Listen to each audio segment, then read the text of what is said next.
Welcome back to Shri Creations. Friends, ಇವತ್ತು ಒಂದು ಹೊಸ ಬ್ರೈಡಲ್ ಸೀರೆ ಕುಚ್ಚು ಮಾಡೋದು ಹೇಗೆ ಅಂತ ಕಲ್ತ್ಕೊಳ್ಳೋಣ. ಪ್ರೀವಿಯಸ್ ವಿಡಿಯೋದಲ್ಲಿ ನಾನು ಮಾಡಿದಂಥ ಡಿಸೈನು ಕಂಪ್ಲೀಟ್ ಲುಕ್ ಕೊಡ್ತೀನಿ ಅಂತ ಹೇಳಿದ್ದೆ. ಸೊ ಹಾಗಾಗಿ ಇವತ್ತಿನ ವಿಡಿಯೋದಲ್ಲಿ ಈ ಒಂದು ಡಿಸೈನ್ ಮಾಡೋದು ಹೇಗೆ ಅಂತ ಕಲ್ತ್ಕೊಳ್ಳೋಣ. ಬನ್ನಿ ಇವತ್ತಿನ ಡಿಸೈನ್ ಮಾಡೋದು ಹೇಗೆ ಅಂತ ನೋಡ್ಕೊಳ್ಳೋಣ. ಇವತ್ತಿನ ಡಿಸೈನ್ ಮಾಡೋದಕ್ಕೆ ನಾನು ನೀಡಲ್ ನಂಬರ್ 10 ಹಾಗೆ 7 ಎಳೆ ದಾರನ ಯೂಸ್ ಮಾಡ್ತಾ ಇದ್ದೀನಿ. ನೀಡಲ್ ನಂಬರ್ 10 ಇದು ಟ್ಯೂಲಿಪ್ ಬ್ರ್ಯಾಂಡ್ ಅಲ್ಲಿ ಯೂಸ್ ಮಾಡ್ತಿರೋದು. ಹಾಗೆ ಈ ರೀತಿ ಪ್ಲಾಸ್ಟಿಕ್ ರಿಂಗ್ಸ್ ಅಂದ್ರೆ ಪ್ಲಾಸ್ಟಿಕ್ ಡೋನಟ್ಸ್ ನ ಯೂಸ್ ಮಾಡ್ತಾ ಇದ್ದೀನಿ. ಹಾಗೆ ನಾನು ಪ್ರೀವಿಯಸ್ ವಿಡಿಯೋದಲ್ಲಿ ಒಂದಷ್ಟು ಬೀಡ್ಸ್ ನ ಯೂಸ್ ಮಾಡಿದ್ದೆ. ಈ ರೀತಿ ಸ್ಟೋನ್ ಬೀಡ್ಸ್ ನ ಯೂಸ್ ಮಾಡಿದ್ದೆ. ಇದನ್ನ ಕೂಡ ನಾನು ಇವತ್ತು ಯೂಸ್ ಮಾಡ್ತಾ ಇದ್ದೀನಿ. ಈ ಎಲ್ಲ ಮೆಟೀರಿಯಲ್ಸ್ ನೀವೇನಾದ್ರೂ ಪರ್ಚೇಸ್ ಮಾಡಬೇಕು ಅಂತ ಅಂದ್ರೆ ಕವಿತಾ ಎಂಟರ್ಪ್ರೈಸಸ್ ಅವ್ರದ್ದು ಶಾಪ್ ಡೀಟೇಲ್ಸ್ ಡಿಸ್ಕ್ರಿಪ್ಷನ್ ಬಾಕ್ಸ್ ಅಲ್ಲಿ ಕೊಟ್ಟಿರ್ತೀನಿ. ಹಾಗೆ ಅವರ ಕಾಂಟ್ಯಾಕ್ಟ್ ಡೀಟೇಲ್ಸ್, ವೆಬ್ಸೈಟ್ ಡೀಟೇಲ್ಸ್ ಕೂಡ ಕೊಟ್ಟಿರ್ತೀನಿ. ಇಂಟ್ರೆಸ್ಟ್ ಇದ್ದವರು ನೀವು ಚೆಕ್ ಮಾಡ್ಬೋದು. ಬನ್ನಿ ಇವತ್ತಿನ ಡಿಸೈನ್ ಮಾಡೋದು ಹೇಗೆ ಅಂತ ನೋಡ್ಕೊಳ್ಳೋಣ. ಈ ರೀತಿ ರಿಂಗ್ಗೆ ಮೊದಲಿಗೆ ನಾನು ಗಂಟುಗಳನ್ನ ಹಾಕೋತೀನಿ. ನಾವು ರೆಗ್ಯುಲರ್ ಆಗಿ ಗಂಟುಗಳು ಹಾಕ್ತಿವಲ್ವಾ, ಈ ರೀತಿ ಗಂಟುಗಳನ್ನ ಹಾಕೋತೀನಿ. ತೀರಾ ಟೈಟ್ ಆಗಿ ಗಂಟುಗಳನ್ನ ಹಾಕ್ಬೇಡಿ. ನಾನು 2 ಗಂಟುಗಳನ್ನ ಹಾಕೋತಾ ಇದ್ದೀನಿ. 2 ಗಂಟುಗಳನ್ನ ಹಾಕಿ ಆದ್ಮೇಲೆ ಈ ರೀತಿ ದಾರನ ಹಿಂದಕ್ಕೆ ತಗೊಂಡು ಈ ಗಂಟು ಹಾಕಿದ್ವಿ ಅಲ್ವಾ, ಗಂಟನ್ನ ಕೆಳಗಡೆಗೆ ನೀಡಲ್ನ ಹಾಕ್ತಾ ಇದ್ದೀನಿ ನಾನು. ನೋಡಿ, ಈ ರೀತಿ ಗಂಟನ್ನ ಕೆಳಗಡೆಗೆ ನೀಡಲ್ನ ಹಾಕಿ ದಾರ ತಗೊಂಡು ಒಂದು ಲೂಪ್ ಮಾಡಿಕೊಂಡು ಚೈನ್ ಹಾಕೋತಾ ಇದ್ದೀನಿ. ಚೈನ್ ಹಾಕಿ ಆದ್ಮೇಲೆ ಮತ್ತೆ ಇವಾಗ ಇನ್ನ ಒಂದು ಚೈನ್ ಅನ್ನು ನಾನು ಹಾಕೋತಾ ಇದ್ದೀನಿ. ಚೈನ್ ಆದ್ಮೇಲೆ ಇವಾಗ ಸೂಜಿ ಮೇಲೆ ದಾರ ತಗೊಂಡು ರಿಂಗ್ ಒಳಗಡೆಗೆ ನೀಡಲ್ನ ಹಾಕಿ ಈ ದಾರನ ತಗೊಂಡ್ರೆ 3 ಲೂಪ್ಸ್ ಆಗತ್ತೆ. ಇವಾಗ ದಾರ ತಗೊಂಡು 2ರಿಂದ 1, 2ರಿಂದ 1 ಅಂದ್ರೆ ಡಬಲ್ ಕ್ರೋಶೆನ ನಾನು ವರ್ಕ್ ಮಾಡ್ಕೋತಾ ಇದ್ದೀನಿ. ಎಕ್ಸ್ಟ್ರಾ ದಾರನು ನಾನು ಇದಕ್ಕೇನೆ ಅಟ್ಯಾಚ್ ಮಾಡ್ಕೋತಾ ಇದ್ದೀನಿ. ಮತ್ತೆ ಇವಾಗ ಡಬಲ್ ಕ್ರೋಶೆ ನೋಡಿ, ಮತ್ತೆ ಸೂಜಿ ಮೇಲೆ ದಾರ ತಗೊಂಡು ಸೇಮ್ ಅದೇ ನಾವು ಡೋನಟ್ನ ಒಳಗಡೆಗೆ ನೀಡಲ್ನ ಹಾಕಿ ಡಬಲ್ ಕ್ರೋಶೆನ ವರ್ಕ್ ಮಾಡ್ಕೋಬೇಕು. ಇಲ್ಲಿ ಡಬಲ್ ಕ್ರೋಶೆ ಮಾಡ್ಕೋಬೇಕಾದ್ರೆ ತೀರಾ ಟೈಟ್ ಆಗಿ ಡಬಲ್ ಕ್ರೋಶೆಗಳನ್ನ ವರ್ಕ್ ಮಾಡ್ಕೋಬೇಡಿ. ಈ ರೀತಿ ನಾವು ವರ್ಕ್ ಮಾಡ್ತು ಅಂತ ಅಂದಾಗ ನೆಕ್ಸ್ಟ್ ಲೇಯರ್ ವರ್ಕ್ ಮಾಡೋದಕ್ಕೆ ತುಂಬಾನೇ ಕಷ್ಟ ಆಗತ್ತೆ. ನೋಡಿ, ಡಬಲ್ ಕ್ರೋಶೆನೂ ಅಷ್ಟೇ ಲೆಂತ್ಗಳು ಕರೆಕ್ಟಾಗಿ ಬ್ಯಾಲೆನ್ಸ್ ಮಾಡ್ಕೊಳ್ಳಿ ಫ್ರೆಂಡ್ಸ್. ಹಾಗೇನೆ ಯಾರಾದ್ರೂ ಸೀರೆ ಕುಚ್ಚು ಕಲಿಯೋ ಇಂಟ್ರೆಸ್ಟ್ ಇದ್ರೆ ಇಲ್ಲಿ ಡಿಸ್ಪ್ಲೇ ಆಗ್ತಾ ಇದೆ ಅಲ್ವಾ ನಂಬರು, ಈ ಒಂದು ನಂಬರ್ಗೆ ನೀವು ಕಾಂಟ್ಯಾಕ್ಟ್ ಮಾಡ್ಬೋದು. ಆನ್ಲೈನ್ ಕ್ಲಾಸಸ್ ಹಾಗೆ ಆಫ್ಲೈನ್ ಕ್ಲಾಸಸ್ ಎರಡು ಕೂಡ ಇರುತ್ತೆ. ಇಂಟ್ರೆಸ್ಟ್ ಇದ್ದವರು ನೀವು ಕಾಂಟ್ಯಾಕ್ಟ್ ಮಾಡ್ಬೋದು. ನೋಡಿ, ಇದೇ ತರ ಫುಲ್ಲು ಡೋನಟ್ನ ನಾವು ಅಂದ್ರೆ ಫುಲ್ಲು ರಿಂಗ್ನ ನಾವು ಡಬಲ್ ಕ್ರೋಶೆಯಿಂದ ಫಿಲ್ ಮಾಡ್ಕೋಬೇಕು. ಗಮನ ಇಟ್ಕೊಳ್ಳಿ, ಎಷ್ಟು ಮಾಡಿರ್ತೀವಿ ಅನ್ನೋದನ್ನ ಕೌಂಟ್ ಮಾಡ್ಕೋಬೇಕು. ನೋಡಿ, ಕಾಲ್ ಭಾಗ ಮಾಡಿ ಆದ್ಮೇಲೆ ಎಕ್ಸ್ಟ್ರಾ ಥ್ರೆಡ್ ಏನಿತ್ತಲ್ವಾ ಇದನ್ನ ನಾನು ಟ್ರಿಮ್ ಮಾಡ್ಕೋತಾ ಇದ್ದೀನಿ. ಅವಾಗ ಫಿನಿಶಿಂಗ್ ಅನ್ನೋದು ನೀಟಾಗಿ ಬರುತ್ತೆ. ಎಕ್ಸ್ಟ್ರಾ ಥ್ರೆಡ್ ನಮ್ಗೆಲ್ಲೂ ಕಾಣಿಸೋದಿಲ್ಲ. ನೋಡಿ, ಇದೇ ತರ ಕಂಪ್ಲೀಟ್ ಆಗಿ ಫಿಲ್ ಮಾಡ್ಕೊಳ್ಳಿ. ಹಾಗೆ ಈ ಡೋನಟ್ ಕಂಪ್ಲೀಟ್ ರಿಂಗ್ ಆದ್ಮೇಲೆ ಯಾವ ತರ ಎಂಡ್ ಮಾಡೋದು ಅನ್ನೋದನ್ನ ಕೂಡ ನಾನು ತೋರಿಸ್ತೀನಿ ಪರ್ಫೆಕ್ಟ್ ಆಗಿ ಯಾವ ತರ ಮಾಡೋದು ಅಂತ. ಸೊ ಹಾಗಾಗಿ ಡೋನಟ್ನ ಫುಲ್ ಫಿಲ್ ಮಾಡೋದನ್ನ ಕರೆಕ್ಟ್ ಆಗಿ ನೋಡ್ಕೊಳ್ಳಿ.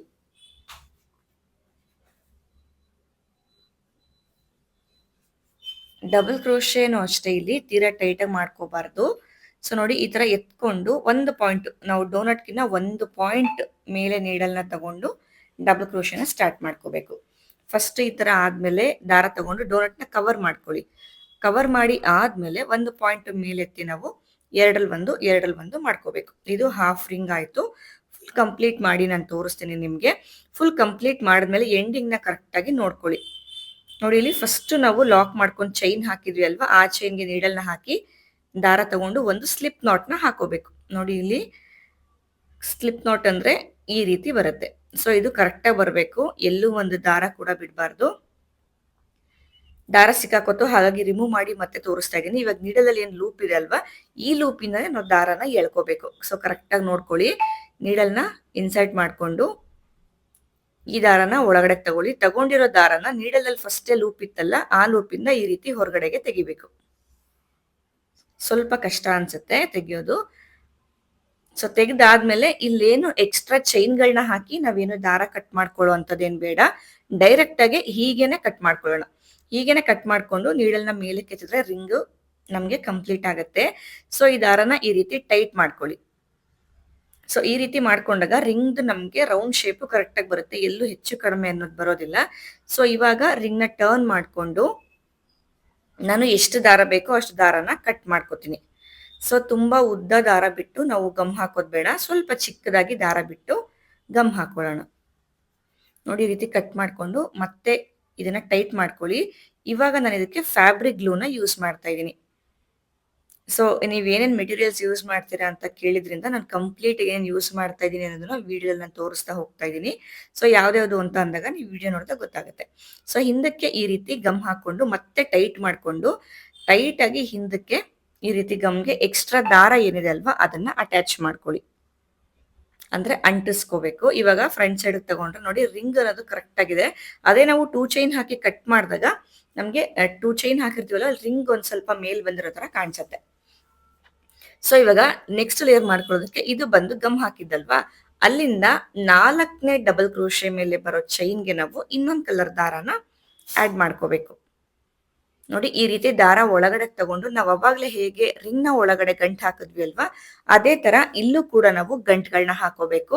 ಮ್ಯಾಕ್ಸಿಮಮ್ 2 ಗಂಟೆ ಹಾಕೊಳ್ಳಿ, ಅದಕ್ಕಿಂತ ಜಾಸ್ತಿ ಗಂಟೆಗಳನ್ನ ಹಾಕೋಬೇಡಿ. ನೋಡಿ ಅದನ್ನು ಅಷ್ಟೇ ತೀರಾ ಟೈಟ್ ಆಗಿ ನಾವು ಗಂಟುಗಳನ್ನ ಹಾಕೋಬಾರ್ದು. ಇನ್ ಕೇಸ್ ನಾವು ತೀರಾ ಟೈಟ್ ಆಗಿ ಗಂಟು ಹಾಕೊಂಡಾಗ ನೆಕ್ಸ್ಟ್ ವರ್ಕ್ ಮಾಡೋದಕ್ಕೆ ಕಷ್ಟ ಆಗುತ್ತೆ ನಮ್ಗೆ. ನೋಡಿ ಇವಾಗ ಸೇಮ್ ಪಾಯಿಂಟ್ಗೆ ನೀಡಲ್ ಹಾಕೊಂಡು ನಾನು ವರ್ಕ್ ಮಾಡ್ತೀನಿ.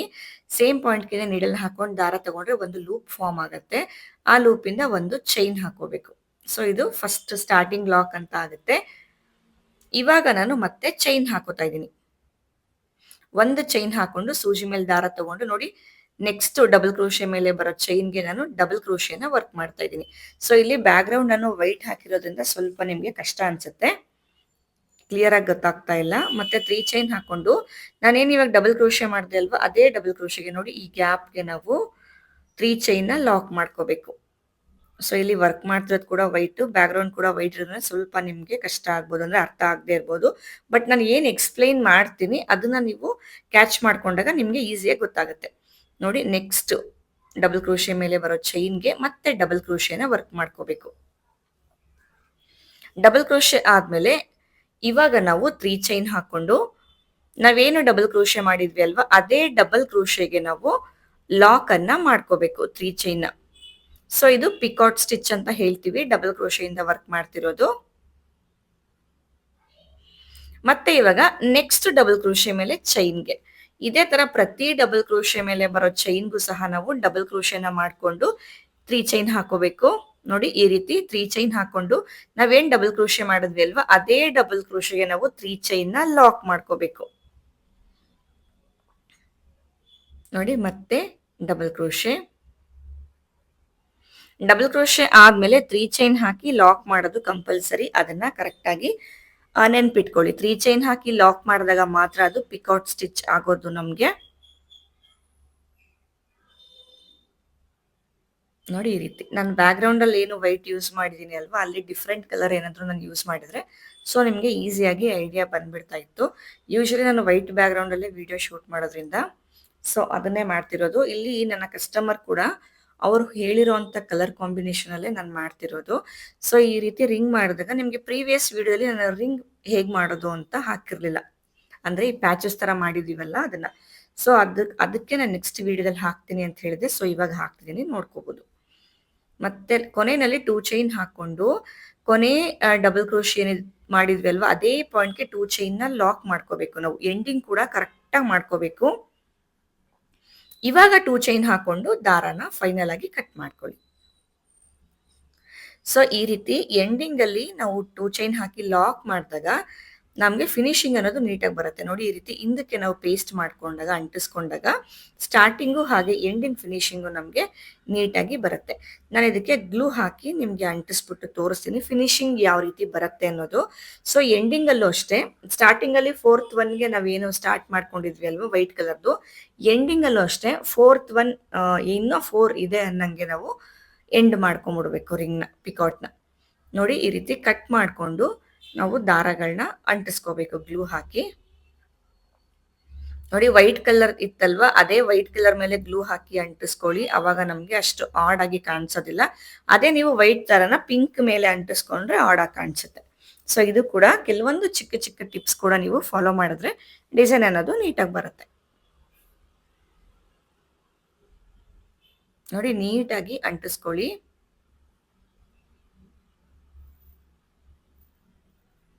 ನೋಡಿ ಇದು ರಿಂಗ್ ಕಂಪ್ಲೀಟ್ ಆದ್ಮೇಲೆ ನಮ್ಗೆ ಈ ರೀತಿ ಕಾಣಿಸುತ್ತೆ. ಇದೇ ರೀತಿ ನಾನು ಒಂದ್ 4 ರಿಂಗ್‌ಗಳನ್ನ ಮಾಡಿಟ್ಕೊಂಡಿದ್ದೆ. ಅವ್ರು ಹೇಳ್ದಂತ ಕಸ್ಟಮರ್ ಹೇಳ್ದಂತ ಕಲರ್ ಕಾಂಬಿನೇಷನ್ ಅಲ್ಲೇನೆ ದೊಡ್ಡದು ಬೇಕು ಹಾಗೆ ಚಿಕ್ಕದೂನು ಬೇಕು ಅಂತ ಹೇಳಿದ್ರು. ಬಟ್ ರಿಂಗ್ ಸೈಜು ಒಂದೇ ತಗೊಂಡಿರೋದು. ರಿಂಗ್‌ನ ಒಳಗಡೆ ನಾವೇನು ಫಿಲ್ ಮಾಡಿದೀವಿ ಅಲ್ವಾ? ನಾನು ಪಿಂಕ್ ಕಲರ್ ಅಲ್ಲಿ ಫಿಲ್ ಮಾಡಿದೆ ಅಲ್ವಾ? ಆ ಪಿಂಕ್ ಕಲರ್ ಅಲ್ಲಿ ಫಿಲ್ ಮಾಡಿದ್ದು ಜಾಸ್ತಿ ಇದೆ ವೈಟ್ ಕಲರ್ ಅಲ್ಲಿ. ಪಿಂಕ್ ಕಲರ್ ಅಲ್ಲಿ ಟೋಟಲ್ ಆಗಿ ನಾನು 28 ಡಬಲ್ ಕ್ರೋಶನ ರಿಂಗ್ ಒಳಗಡೆಗೆ ಫಿಲ್ ಮಾಡ್ಕೊಂಡಿದ್ದೆ.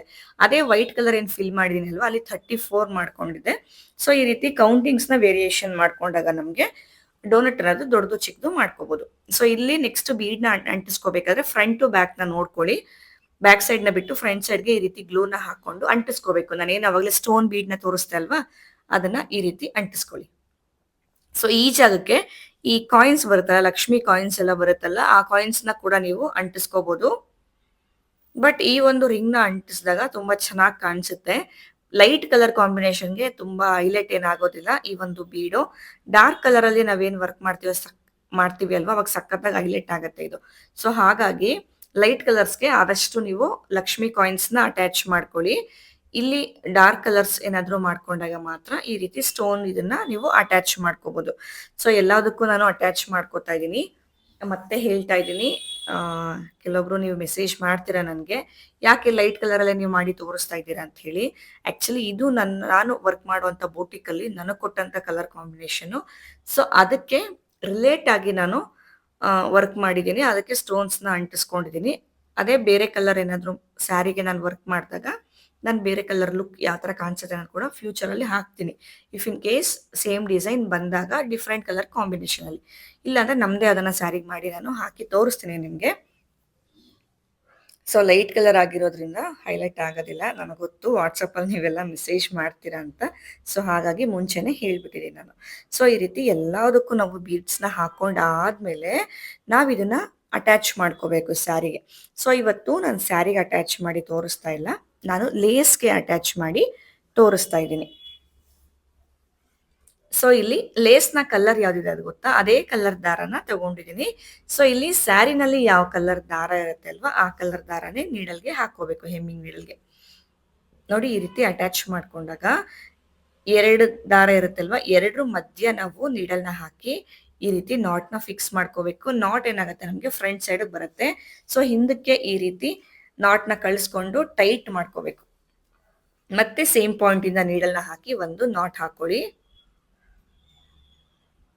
ನೋಡಿ ಒಂದು ನಾಟ್ ಹಾಕಿ ಆದ್ಮೇಲೆ ಇವಾಗ ನಾನು ಇಲ್ಲೇನು ಡೋನಟ್ಸ್‌ನ ಮಾಡಿ ಇಟ್ಟಿದ್ನಲ್ವಾ ಅದನ್ನ ಅಟ್ಯಾಚ್ ಮಾಡ್ತೀನಿ. ಅದಕ್ಕಿಂತ ಮುಂಚೆ ಒಂದು ಆಂಟಿಕ್ ಬೀಡ್‌ನ ಯೂಸ್ ಮಾಡ್ತಾ ಇದ್ದೀನಿ.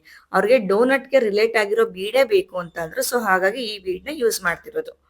ಇವಾಗ ಬ್ಯಾಕ್ ಸೈಡ್ ಇಂದ ಡೋನಟ್‌ನ ಅಟ್ಯಾಚ್ ಮಾಡ್ಕೋತಾ ಇದ್ದೀನಿ ಈ ರೀತಿ. ನೀಡಲ್ಗೆ ಹಾಕೋತಾ ಇದ್ದೀನಿ. ಇವಾಗ ಕಂಪ್ಲೀಟ್ ಆಗಿ ಇದನ್ನ ಈ ರೀತಿ ಎಳ್ಕೋಬೇಕು ಇಲ್ಲಿಗೆ.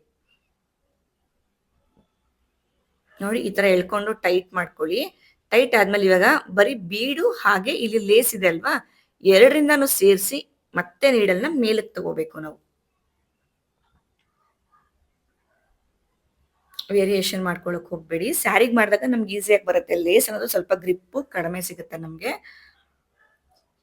ನೋಡಿ ಸ್ವಲ್ಪ ಹೆಚ್ಚು ಕಡಿಮೆ ಮಾಡ್ಕೋಬೇಡಿ. ಇಫ್ ಇನ್ ಕೇಸ್ ಒಂಚೂರು ಬೀಡ್ಗೆ ಏನಾದ್ರು ಟಚ್ ಆಯ್ತು ಅಂದ್ರೆ ದಾರಾನ ಒಂದ್ ಸ್ವಲ್ಪ ಲೂಸ್ ಮಾಡ್ಕೊಂಡು ಈ ಕಡೆಯಿಂದ ನೀಡಲ್‌ನ ಟೈಟ್ ಮಾಡಿ. ಅವಾಗ ನಮ್ಗೆ ನೀಟಾಗಿ ಕೂರತ್ತೆ. ಇವಾಗ ಮತ್ತೆ ನಾವು ಒಂದು ನಾಟ್ ಹಾಕೋಬೇಕು. ಇಲ್ಲಿ ಉಲ್ಟಾ ಮಾಡ್ಕೊಂಡು ಹೂ ಕಟ್ತೀವಲ್ಲ, ಆ ತರ ಕೂಡ ನೀವು ಕಟ್ಕೋಬಹುದು. ಕೆಲವೊಬ್ರು ಹೂ ಕಟ್ಟಕ್ ಗೊತ್ತಾಗಲ್ಲ. ಹಾಗಾಗಿ ಈ ರೀತಿ ನಾವು ಕುಚ್ಚ್ ಕಟ್ತೀವಲ್ವಾ, ಆ ರೀತಿ ನೀಡಲ್‌ನ ಹಾಕೊಂಡು ಕುಚ್ಚ್ ಕಟ್ಕೊಳ್ಳೋದು. ಕುಚ್ಚ್ ಕಟ್ಟೋದಕ್ಕೆ ನಾಟ್ ಹಾಕ್ತೀವಲ್ವಾ, ಆ ತರ ನಾಟ್‌ನ ಹಾಕೊಳ್ಳೋದು. ಕರೆಕ್ಟಾಗಿ ಈ ನಾಟು ಮೇಲ್ಗಡೆಗೆ ಬರಬೇಕು. ಈ ಗೋಲ್ಡ್ ಬೀಡ್ ಏನಿದೆ ಅಲ್ವಾ, ಮೇಲ್ಗಡೆಗೆ ಬರಬೇಕು. ಇವಾಗ ನೀಡಲ್‌ನ ಹಿಂದಕ್ಕೆ ತಗೋಬೇಕು. ನೋಡಿ ಈ ರೀತಿ ಹಿಂದಕ್ಕೆ ತಗೋಬೇಕು. ಅಂದ್ರೆ ಸ್ಯಾರಿ ಹಿಂದಕ್ಕೆ ನಾವು ತಗೋಬೇಕು. ನಾನಿಲ್ಲಿ ಲೇಸ್‌ನ ಹಿಂದಕ್ಕೆ ತಗೋತಾ ಇದ್ದೀನಿ. ಮತ್ತೆ ಟರ್ನ್ ಮಾಡ್ಕೊಳ್ಳಿ. ಟರ್ನ್ ಮಾಡ್ಕೊಂಡು ಇವಾಗ ಸ್ಯಾರಿ ಅಂತಾನೆ ಕನ್ಸಿಡರ್ ಮಾಡ್ಕೊಳ್ಳಿ. ಇಲ್ಲಿಗೆ ಫಸ್ಟ್ ಸಿಂಗಲ್ ನಾಟ್‌ನ ಹಾಕೊಂಡು ಫಿಕ್ಸ್ ಮಾಡ್ಕೋಬೇಕು. ಇಷ್ಟಕ್ಕೆನ ನಾವು ಇದ್ ಮಾಡ್ಕೋಬಾರ್ದು. ಸಿಂಗಲ್ ನಾಟ್ ಆದ್ಮೇಲೆ ಮತ್ತೆ ಸೇಮ್ ಪಾಯಿಂಟ್‌ಗೆ ನೀಡಲ್ ಹಾಕಿ ಡಬಲ್ ನಾಟ್‌ನ ಹಾಕೋಬೇಕು. ನೋಡಿ ಈ ರೀತಿ ಸೇಮ್ ಪಾಯಿಂಟ್‌ಗೆ ನೀಡಲ್‌ನ ಹಾಕಿ ನೀಡಲ್ ಹಿಂದೆಗಡೆ ಇರೋ ದಾರನ ನೀಡಲ್‌ಗೆ 2 ಸತಿ ನಾವು ಸುತ್ಕೋಬೇಕು.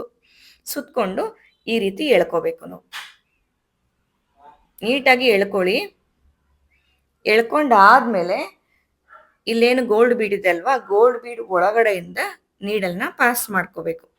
ಅವಾಗ ಎಕ್ಸ್ಟ್ರಾ ದಾರಗಳೇನು ಕಾಣಿಸೋದಿಲ್ಲ ನಮಗೆ. ಈ ರೀತಿ ಗೋಲ್ಡ್ ಬೀಡ್ ಒಳಗಡೆಯಿಂದ ನೀಡಲ್ನ ಪಾಸ್ ಮಾಡಿಕೊಂಡು ದಾರ ಏನಿದೆ ಅಲ್ವಾ ಈ ದಾರನ ಟ್ರಿಮ್ ಮಾಡ್ಕೊಳ್ಳಿ. ನೋಡಿ ಈ ದಾರನ ನೀಟಾಗಿ ಟ್ರಿಮ್ ಮಾಡ್ಕೋಬೇಕು. ಅವಾಗ ಎಕ್ಸ್ಟ್ರಾ ದಾರ ಅನ್ನೋದು ನಮಗೆ ಅಷ್ಟಾಗಿ ಕಾಣಿಸೋದಿಲ್ಲ. ಸೊ ಇದು ಅಟ್ಯಾಚ್ ಆದ್ಮೇಲೆ ನಮಗೆ ಈ ರೀತಿ ಬರುತ್ತೆ. ಸೊ ಇವಾಗ ನೆಕ್ಸ್ಟ್ ಅಟ್ಯಾಚ್ ಮಾಡ್ಕೋಬೇಕಾದ್ರೆ ನಾವಿಲ್ಲಿ 3 ಫಿಂಗರ್ಸು ಇಲ್ಲ ಅಂತಂದ್ರೆ 4 ಇಂಚ್ ಗ್ಯಾಪ್ಗೆ ನಾವು ಅಟ್ಯಾಚ್ ಮಾಡ್ಕೋಬೇಕು. 4 ಫಿಂಗರ್ಸು ಇಲ್ಲ 3 ಫಿಂಗರ್ಸು ಇಲ್ಲ ಅಂದ್ರೆ 4 ಇಂಚು ಟೇಪಲ್ಲಿ 4 ಇಂಚ್ನ ನೀವು ಮೆಜರ್ ಮಾಡಿ ಅಟ್ಯಾಚ್ ಮಾಡ್ಕೋಬೇಕು. ಫೈನಲ್ ಲುಕ್ ನಾನು ತೋರಿಸ್ತೀನಿ ನಿಮಗೆ. ಸೊ ಇಲ್ಲಿ ಬ್ಯಾಕ್ ಗ್ರೌಂಡ್ ನಾನು ಸ್ವಲ್ಪ ಚೇಂಜ್ ಮಾಡಿದೆ ನಿಮ್ಗೆ ಅರ್ಥ ಆಗಲಿ ಅಂತ ಹೇಳಿ. ನೋಡಿ ಇಲ್ಲಿ ಎಲ್ಲಾನು ಅಟ್ಯಾಚ್ ಮಾಡಿ ಆಗಿದೆ. ನಾನು 3 ಫಿಂಗರ್ ಗ್ಯಾಪಲ್ಲಿ ಅಟ್ಯಾಚ್ ಮಾಡ್ಕೊಂಡಿದ್ದೀನಿ. ನೋಡಿ ಕಂಪ್ಲೀಟ್ ಆದ್ಮೇಲೆ ಡಿಸೈನು ಈ ರೀತಿ ಬರುತ್ತೆ. ಈ ಒಂದು ಡಿಸೈನ್ ಕಂಪ್ಲೀಟ್ ಲುಕ್ ಇದು. ಇದಕ್ಕೆ ನೀವು ಚಾರ್ಜ್ ಮಾಡ್ತೀರಾ ಅಂತಂದ್ರೆ ಒಂದು ಪೀಸ್ಗೆ ನೀವು 80 ರುಪೀಸಿಂದ 100 ರುಪೀಸ್ವರೆಗೂ ಚಾರ್ಜ್ ಮಾಡ್ಬೋದು. ನಿಮ್ಮ ಒಂದು ಜಾಗದ ಮೇಲೆ ಡಿಪೆಂಡ್ ಆಗುತ್ತೆ. ಈ ಒಂದು ಸ್ಯಾರಿ ಕಂಪ್ಲೀಟ್ ಮಾಡೋದಕ್ಕೆ ನಾನು ಇದಕ್ಕೆ 1250 ನಾನು ಚಾರ್ಜ್ ಮಾಡ್ತೀನಿ. ಸೊ ಇವತ್ತಿನ ಡಿಸೈನ್ದು ಫೈನಲ್ ಲುಕ್ ಮೆಟೀರಿಯಲ್ಸ್ ಡೀಟೇಲ್ಸ್ ಬೇಕು ಅಂದರೆ ಡಿಸ್ಕ್ರಿಪ್ಷನ್ ಬಾಕ್ಸಲ್ಲಿ ಕೊಟ್ಟಿದ್ದೀನಿ, ನೀವು ಚೆಕ್ ಮಾಡ್ಬೋದು. ಹಾಗೆಯೇ ಕ್ಲಾಸಸ್ ಯಾರಾದರೂ ಕಲಿಬೇಕು ಅನ್ನೋದಿದ್ರೆ ವಿಡಿಯೋ ಮೇಲೆ ಡಿಸ್ಪ್ಲೇ ಆಗ್ತಾ ಇರೋ ನಂಬರ್ಗೆ ನೀವು ನನ್ನ ಕಾಂಟ್ಯಾಕ್ಟ್ ಮಾಡ್ಬೋದು. ಮತ್ತೆ ಸಿಗ್ತೀನಿ ನೆಕ್ಸ್ಟು ಇಂಟ್ರೆಸ್ಟಿಂಗ್ ವಿಡಿಯೋ ಜೊತೆ. ಅಲ್ಲಿವರೆಗೂ ಥ್ಯಾಂಕ್ ಯು. ಹಾಗೆ ವಿಡಿಯೋ ಇಷ್ಟ ಆದರೆ ವಿಡಿಯೋನ ಲೈಕ್ ಮಾಡೋದನ್ನ ಮರಿಬೇಡಿ. ಮತ್ತೆ ಸಿಗ್ತೀನಿ.